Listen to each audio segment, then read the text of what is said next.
There's the microphone. We have a microphone handler. Thank you, Stan. Our lovely assistant Stan will be zipping around with his microphone, helping you around. Great.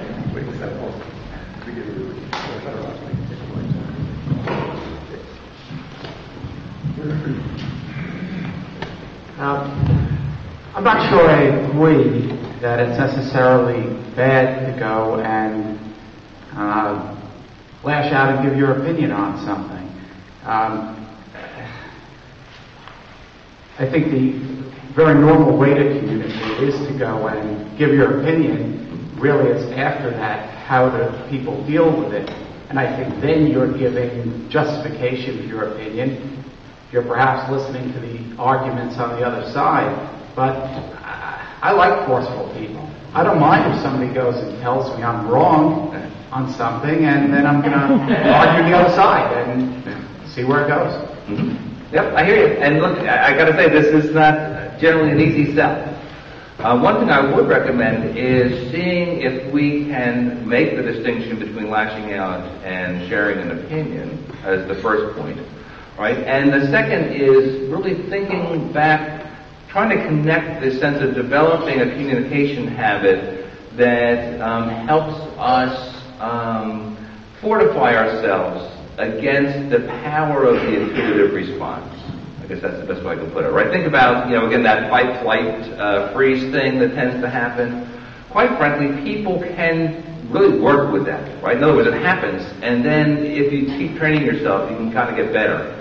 Not always running away, or not always fighting, or not always freezing, right? You can chip away at that. And what I'm recommending is, if we have kind of typical ways of reacting to situations in terms of our communication style, we can also start chipping away at the lash out and opinion sharing end of it, if that winds up being something that we find interrupts our communication.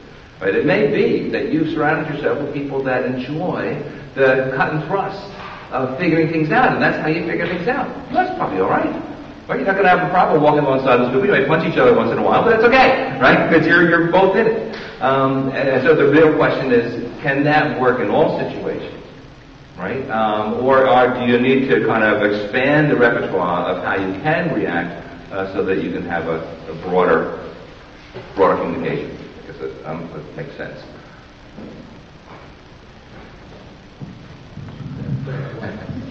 Choose wisely. The situation that you described about waiting to do studying at the very last minute, I mean, I'm sure maybe yeah, I don't identify with that at all, by the way. Reading this morning. But I'm just wondering, using that technique and the other person responding, oh, don't worry about it, kind of throws you back. Where do you go from there? I mean, it's like, I'm not listening, or I'm going to do my own thing, and that's it, which can make you feel angry. Where would you go at that point? Well, that's the piece, and I really do recommend that we look at this in a more full-bodied way.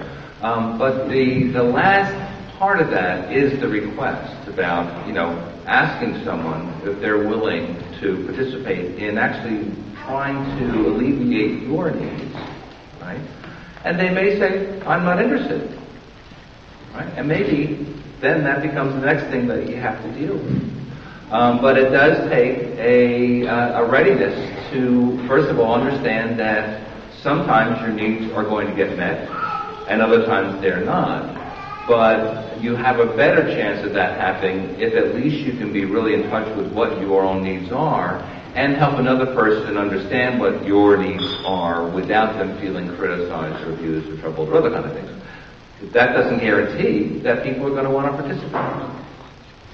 It leaves you in a stronger position personally, though, because it does then at least give you the satisfaction of knowing that you stated your case and you made your claim, and you made the person aware that this is something that does impact you in some kind of way, that you have a response to it, and that in some ways you suffer over it.